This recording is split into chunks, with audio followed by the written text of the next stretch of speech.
విచిత్రాల నిధి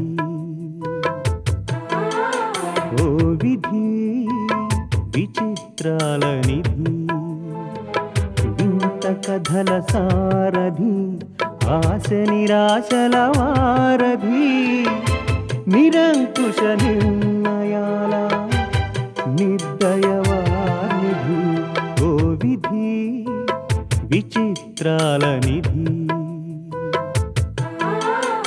ఓ విధి విచిత్రాల నిధి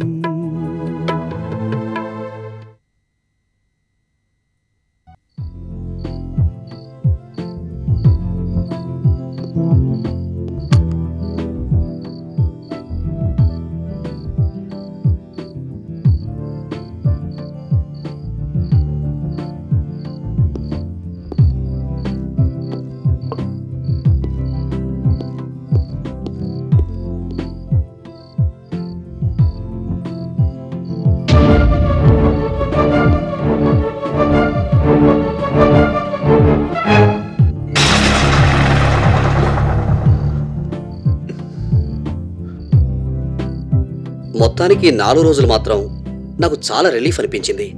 జీవితంలో తిరిగి కలవలేమనుకున్న చాలా మంది ఓల్డ్ ఫ్రెండ్స్ని మళ్ళీ కలిశాను. చాలా సరదాగా గడిపాను. మీరు మళ్ళీ యాక్టివ్ అయినందుకు చాలా సంతోషం చలసాని గారు. హలో చలసాని గారు. ఎక్స్క్యూజ్ మీ, మీరు మాట్లాడుతూ ఉండండి. మీకు మా తాతగారు బాగా తెలుసండి? బాగా తెలుసండి. Hello Murthy, how are you? Fine. ఎలా ఉన్నారమ్మా? కులాసేనండి. మిమ్మల్ని కలిసి చాలా రోజులైంది కదా? రోజులు కాదు చలసాని గారు, సంవత్సరాలైంది అనండి. అవునవును. ఏ మూర్తి, ఫైనల్ గా చెన్నైలోనే సెటిల్ అయిపోయావు అన్నమాట. ఏం చేస్తాం, ఉదయాన్నే సాంబార్ వాసన తగిలితే గానీ నాకు తెల్లారదు. అంతగా అలవాటు పడిపోయాం. అందుకని అక్కడే సెటిల్ అయిపోయాం. ఎలా ఉంది లైఫ్? పరమ బోరుగా ఉంది. అదేమిటి, పూల రంగంలో తిరిగేవాడివి? ఆ రోజులు పోయాయి. కొడుకులిద్దరూ ఫారెన్ లో సెటిల్ అయ్యారు. ఇకపోతే ఇంట్లో నేను, ఇదిగో ఈ ఓల్డ్ ఫేసు. థ్రిల్లే ఉంటుంది చెప్పు. ఏమ్మా, మీ ఆయన ఏంటి ఇలా అంటున్నారు? దాందే ఉందిలేండి, నేను మనసులో అనుకుంటున్నాను, ఆయన బయటకే అనేశారు అంతే. నువ్వు ఆ మధ్య బ్యాంక్ ఏదో పెట్టబోతున్నావు విన్నాను, ఏమైంది? అదో పెద్ద ఫార్స్ అయింది. బ్యాంకు పెట్టడానికి కావాల్సిన ఫార్మాలిటీస్ అన్ని పూర్తి చేశాను. ఫండ్స్ మొబిలైజ్ చేశాను. పాష్ ఏరియాలో బిల్డింగ్ రెంట్కి తీసుకున్నాను. 365 days banking, phone banking, ATM, credit card, debit card అని భారీ ఎత్తున పబ్లిసిటీ ప్లాన్ చేశాను. ఇవాళో రేపో రిజర్వ్ బ్యాంక్ అప్రూవల్ వస్తుందనుకున్న టైంలో మొత్తం రివర్స్ అయింది. ఏమైంది? సరిగ్గా అదే టైంలో ఒక బ్యాంకు జనం నెత్తిన టోపీ పెట్టి బోర్డు తిప్పేసింది. దాంతోపాటు మరో 2 బ్యాంకులు చేతులు ఎత్తేశాయి. ఆ దెబ్బకి నాకు అప్రూవల్ రాలేదు, చేసిన అప్పులు తీరలేదు. అప్రూవల్ రాకపోవడమే మంచిదైందిలే. అదేమిటి? వస్తే నువ్వు బ్యాంక్ పెట్టి జనం నెత్తిన కుచ్చుటోపులు పెట్టుండేవాడివి. కరెక్ట్ గా చెప్పారు చలసాని గారు. అమ్మా సంధ్య, ఓసారి ఇలా రామ్మా.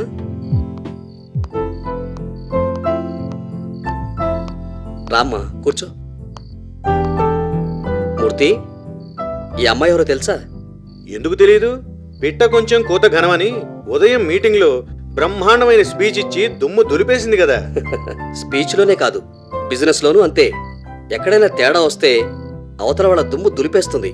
అందుకే ఇంత చిన్న వయసులో బిజినెస్ సర్కిల్స్ లో మంచి పేరు తెచ్చుకుంది. ఈ కాలంలో డమ్మీల్లాగా మమ్మీల్లాగా ఉంటే లాభం లేదు.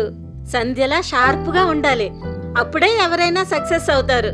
సంధ్య నేషనల్ లెవెల్లో బెస్ట్ బిజినెస్ ఉమెన్ అవార్డు గెలుచుకున్నందుకు కంగ్రాట్స్. ఇంత చిన్న ఏజ్ లో నీకు ఇచ్చారు, చాలా గ్రేట్. Thank you. ఈ సంధ్య ఎవరనుకున్నావు? దేవి గ్రూప్ ఆఫ్ ఇండస్ట్రీస్ లక్ష్మీదేవి గారి మనవరాలు. అలాగా?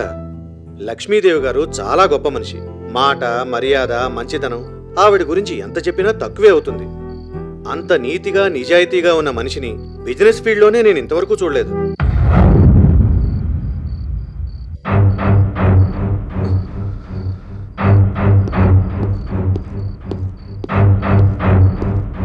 సంధ్య గారు, ప్రెస్టీజియస్ అవార్డు అందుకున్న సందర్భంగా శుభాకాంక్షలు.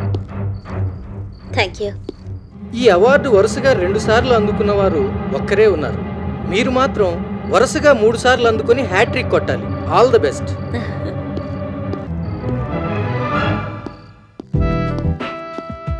మేడం, నేను ఈటీవీ రిపోర్టర్ని. ఈ ఏజ్లో ప్రెస్టీజియస్ అవార్డు అందుకున్నందుకు కంగ్రాట్స్. Thank you. యంగ్ జనరేషన్కి ఇన్స్పిరేషన్గా ఉంటుందని మా ఛానల్లో మీ ఇంటర్వ్యూ కవర్ చేయాలనుకుంటున్నాం. మీరు 1 గంట మా కోసం స్పేర్ చేస్తే చాలు మేడం. తప్పకుండా. రేపు ఉదయం కలవమంటారా? అలాగే. Thank you madam.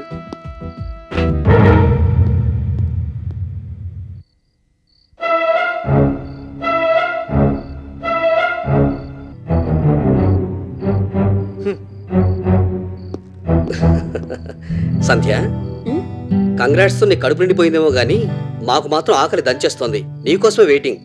పదమ్మా, లెట్స్ గో.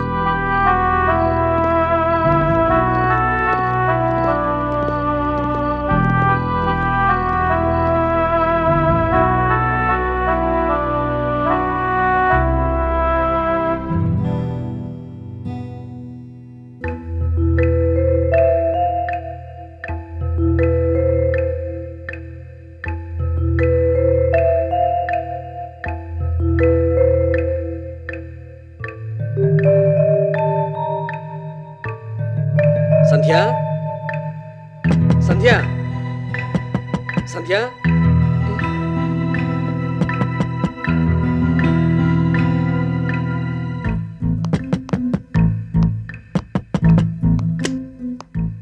అమ్మా సంధ్య. ఏమైంది తాతయ్య? ఏమిటలా ఉన్నారు? వినోద్కి యాక్సిడెంట్ అయిందమ్మా. యాక్సిడెంటా? అవునమ్మా, కారులో వస్తుంటే యాక్సిడెంట్ అయిందట. దెబ్బలు కూడా బాగా తగిలాయట. చూసిన వాళ్ళు ఎవరో తీసుకెళ్లి హాస్పిటల్లో జాయిన్ చేశారని మన కన్వీనర్ చంద్రమౌళి గారు ఫోన్ చేశారు. మనం వెంటనే హాస్పిటల్కి వెళ్ళాలి. నేను కింద వెయిట్ చేస్తుంటాను, నువ్వు రూమ్ లాక్ చేసుకుని వచ్చేసాయి. అలాగే.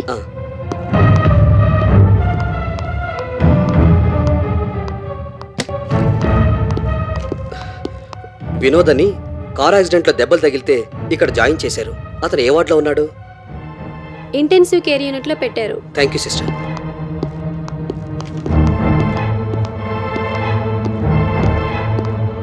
చంద్రమౌళి. చలసాని గారు, మీకోసమే వెయిట్ చేస్తున్నాను. వినోద్ని మీరే ఇక్కడ జాయిన్ చేశారా? లేదు, యాక్సిడెంట్ అయిన కార్ నెంబర్ను బట్టి పోలీసులు నన్ను ట్రేస్ అవుట్ చేసి ఫోన్ చేస్తే వెంటనే వచ్చేసాను. మీరంతా ఒకే దగ్గర నుంచి వచ్చారు కాబట్టి పరిచయాలు ఉంటాయని మీకు ఇన్ఫార్మ్ చేశాను. యాక్సిడెంట్ ఎలా జరిగింది? కారులో వస్తుంటే ఎదురుగా లారీ వచ్చిందట. తప్పించబోయి పక్కనున్న చెట్టుకు గుద్దేశారని తెలిసింది. అది చూసిన వాళ్ళు ఎవరో తీసుకొచ్చి ఇక్కడ జాయిన్ చేశారు. అలాగా.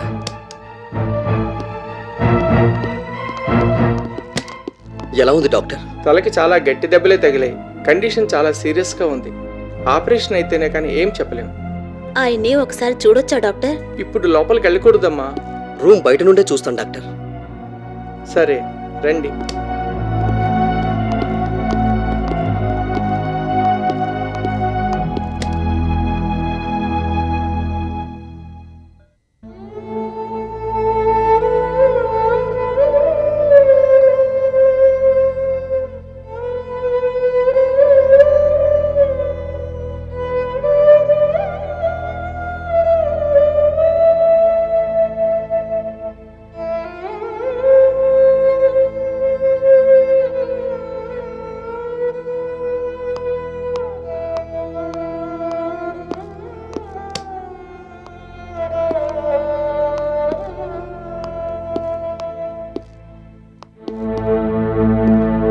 చలసాని గారు, ఒకసారి ఫోన్ చేసి వస్తాను.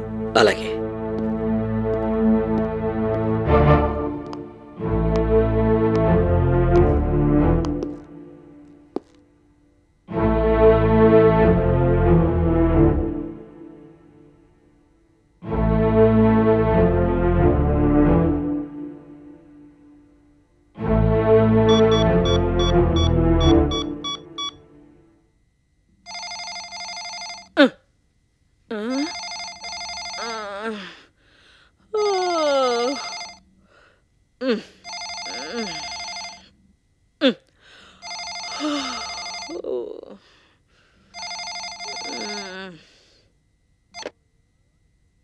ఓలో.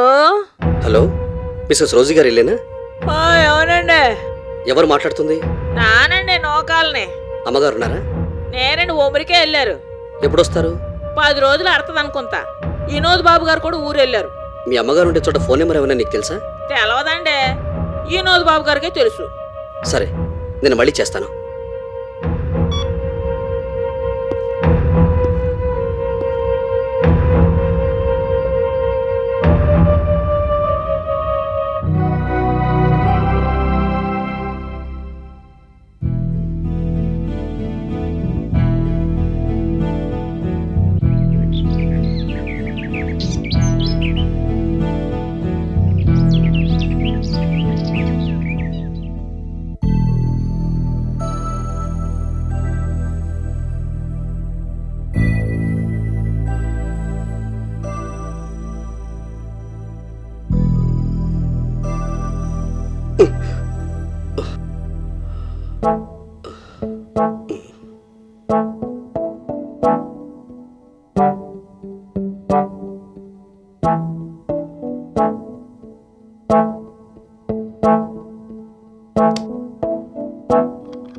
ఎలా ఉంది డాక్టర్? ప్రాబ్లం ఏమీ లేదు కదా? ఏం పర్వాలేదు. He's out of danger. కంగారు పడాల్సింది ఏమీ లేదు. బెడ్ రెస్ట్ అవసరం. వారం రోజుల పాటు ఇక్కడే ఉండాలి.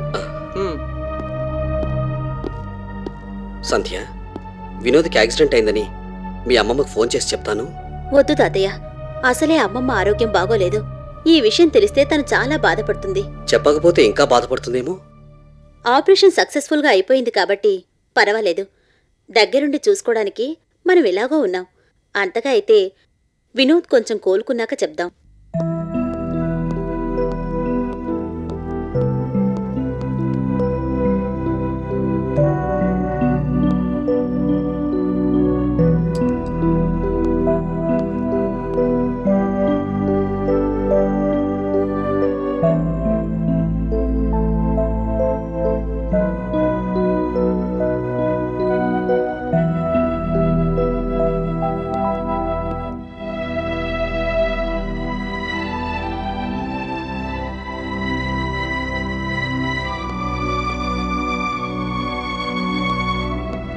ఈ టాబ్లెట్ 6 అవర్స్కి ఒకసారి ఇవ్వండి. మధ్యలో తెలివచ్చి నొప్పి ఎక్కువగా ఉందంటే ఈ టాబ్లెట్ ఇవ్వండి. ఈ సిరప్ తాగించండి. గంటకోసారి గ్లూకోజ్ వాటర్ ఇస్తూ ఉండండి.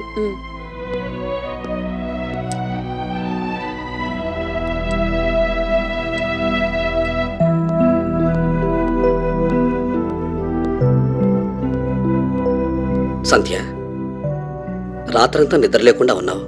రూమ్కి వెళ్ళి స్నానం చేసి కాసేపు రెస్ట్ తీసుకునిరా. నాకు వెళ్ళాలని లేదు తాతయ్య, మీరు వెళ్ళండి. సరే, నేను వచ్చాక నువ్వు వెళ్దు గాని.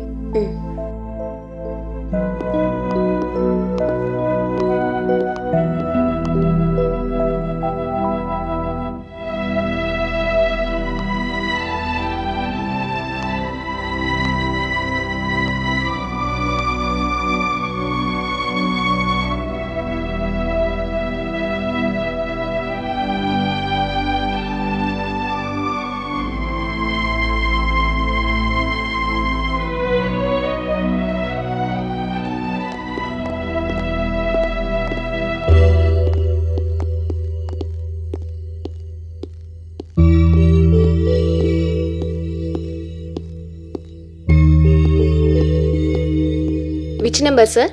114. Thank you. చలసాని గారు, వినోద్ గారి కోసం మిసెస్ రోజీ అనే ఆవిడ స్టేట్స్ నుంచి ఫోన్ చేశారు. యాక్సిడెంట్ అయిందన్న విషయం చెప్పాం. వెంటనే బయలుదేరి వస్తానన్నారు.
ఆ